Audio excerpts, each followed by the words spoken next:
que por asuntos de la política había terminado en la droga, armándose con el dinero de la droga, concluye que había perdido su objetivo revolucionario. Y por eso va a la paz. Sin embargo, el proceso de paz en Colombia sigue. Fíjate todo lo que está ocurriendo ahorita. Ayer el Parlamento aprueba que Venezuela es narcotraficante. Y Petro responde diciendo, mire, la droga no sale por Venezuela, sale de aquí.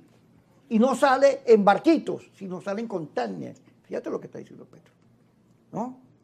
Eso está más cerca de la verdad que lo que está haciendo el Parlamento, que son sus opositores. Y como viene un proceso electoral en Colombia, Colombia también está polarizada, y bueno, entonces empieza a todo el mundo a meterle leña a la candela. Hay que dejar de meterle leña a la candela, porque el país, fíjate, ¿qué le ocurrió a Venezuela? Que Asdrúbal Batista, en su investigación sobre nuestra economía, dice que en el año 1977 comenzó el declive que nos condujo al Viernes Negro y a toda esta situación que tenemos ahorita. El manejo petrolero. Cuando el Estado agarró el manejo petrolero, y lo agarraron los políticos, empezaron a gastarlo y a politizar la industria petrolera. Cuando en Venezuela, yo estoy convencido que esa frase, hay que sembrar el petróleo, no. Nosotros somos un país petrolero y que hay que asumir que somos un país petrolero, y cada día ser más profesionales y todo el mundo sabe de petróleo, porque de eso vivimos. Mira, la idea que cerré era la necesidad de diálogo, negociación y entendimiento. Y me viene cuando te escucho tu conversación. Yo estuve en Chile hace, no sé, en el año 2005, 2006. Estaba la presidencia de Bachelet, no me acuerdo exactamente el año, pero estaba sentado en una mesa donde tenía a un ministro que era el de Sanidad y a un ministro del Interior. Y resulta que alguien me dice al lado, uno era de Pinochet y el otro era torturado por el ministro del Interior. Coño, a mí me llamó mucho y les pregunté. Le dije, mira, ¿cómo hicieron ustedes para ponerse de acuerdo? Porque estaba el torturador y el torturado. Y ellos me dicen, bueno, la cosa no fue fácil, pero fue algo más o menos como parrilla y cerveza en los juegos de fútbol de nuestros hijos. Porque resulta que hay unos fines mayores cuando la política, cuando el entendimiento político supera la conflictividad. Y es la necesidad de nosotros pensar en nuestro futuro. Nosotros nos hemos imposibilitado a ver nuestro futuro como un país donde entren todos los venezolanos. Y efectivamente este momento político está muy radicalizado, pero además con muy bajas posibilidades de encontrar espacios de negociación. Y ahí es a donde más hay que reforzar. Si hay gente que se está inscribiendo hoy en la milicia, yo no me inscribo en la milicia, yo me inscribo en los procesos de negociación, paz y entendimiento que profundamente nos hace falta a todos los venezolanos. Hoy necesitamos reencontrarnos como país.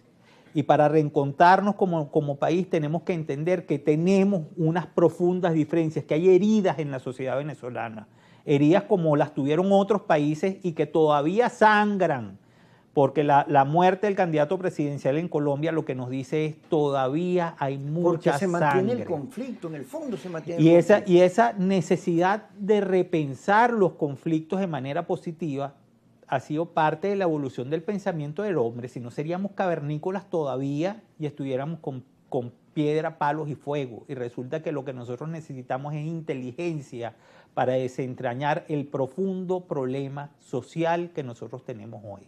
Y eso solamente se hace desde lo político. Necesitamos cambiar la visión de cómo estamos nosotros llevando el conflicto, porque ese conflicto nos puede arrasar, ese infierno del que hablábamos en el corte pasado, nos puede llegar y resulta que no nos vamos a dar cuenta que fuimos nosotros mismos.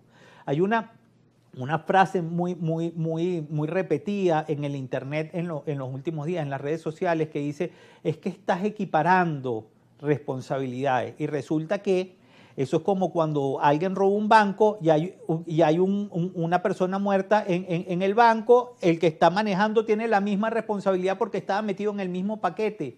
y resulta que todos los políticos en este momento estamos metidos en el mismo paquete, los pensadores, las universidades, los médicos, los países de América Latina, tenemos que intentar de alguna manera respirar, ver nuestra historia positiva y sobre esa parte de la historia positiva intentar construir caminos de paz, como lo hicieron en Contadora, como lo hicieron en Centroamérica, como se ha hecho en otros momentos del mundo, sin intentar llegar a la guerra, que eso no le conviene ni a los venezolanos ni a nadie en este momento. Fíjate, en la guerra de Vietnam, guerra donde los americanos se metieron, como se han metido en todos lados, cuando se comenzaron los procesos de paz en París, los vietnamitas llegaron y alquilaron casas.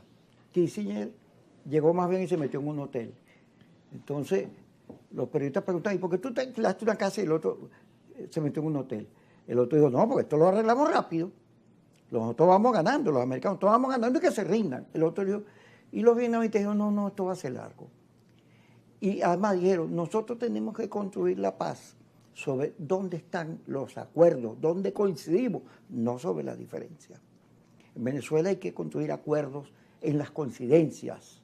Y aquí hay una conciencia de todo el país en rechazar la intervención americana, en respetar nuestra soberanía. Este es el principal punto de acuerdo que nos permite, si lo entendemos bien, si entendemos que el señor Trump, el señor Netanyahu, que esa es la vía del infierno, que eso es el atraso, ese es el ser humano animal, el macho alfa de la especie que se impone dominando, golpeando, y a fuerza de poder, si entendemos que la racionalidad, el cerebro humano nos puede hacer enfrentar los conflictos para el beneficio de la mayoría, ese es el camino. No debemos seguir insistiendo en unos conflictos que lo que han hecho es que la gente viva mal, que la gente no tenga destino ni futuro. ¿Tú te imaginas que se metan los gringos aquí? ¿Cómo la gente, si ya se fueron 7 millones, lo que hacen hay todo, porque nadie quiere meterse en una guerra donde no vas a ganar nada? ¿Qué le va a pasar a Colombia? ¿Qué le va a pasar? ¿Tú te imaginas el desastre que el señor Trump está proponiéndole a Latinoamérica como solución? Sí, y la necesidad de desescalar ese conflicto es urgente. Yo me inscribo en la política de Grenell.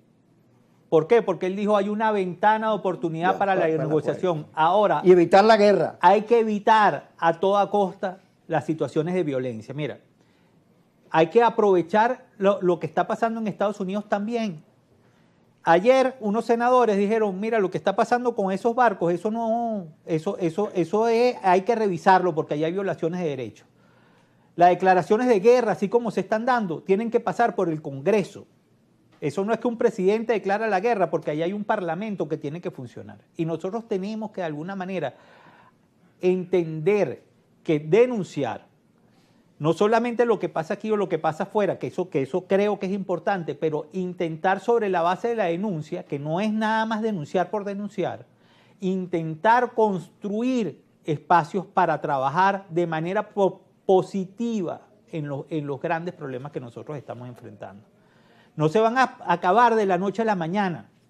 Esto no es cambia uno y ponga otro y tendremos otro país donde saldrán las niñitas cantando a la calle sobre la base de una celebración que no existirá porque los problemas van a estar y van a continuar en la medida que nosotros no nos pongamos de acuerdo. Antes que ya tenemos que irnos, pero fíjate, apareció en las redes que Ramón José Medina, mi hermano Ramón José, el demócrata, ¿cómo se llama? Leopoldo Martínez y Tulio Hernández, el rector de la Católica, y el rector eran agentes del Cartel de los Soles en ABC, pero el ABC que maneja un sector de la oposición venezolana. Bueno, porque resulta que lo que se pierde con la insensatez es la verdad. O sea, que alguien como Alberto Folmer, que alguien como otras personas que han estado trabajando en la búsqueda de espacios de entendimiento y de acuerdo, que están trabajando para mantener sus empresas, que están trabajando de manera positiva en alguna dirección, sean tachados del Cartel de los Soles. Eso es una irresponsabilidad. Nosotros tenemos que entender que mucho de lo que está pasando en esas redes, yo veía que defensores de derechos humanos replicaban esa información. Y eso es aún más preocupante, porque esa sociedad civil que tiene que estar vigilante para que esas instituciones no hagan lo que les dé la gana, Más bien tiene que intentar de alguna manera decir, mira, estamos llenándonos de fake news y de mentiras que poco beneficio le hacen a la solución del problema. Como dijo Richard Paz,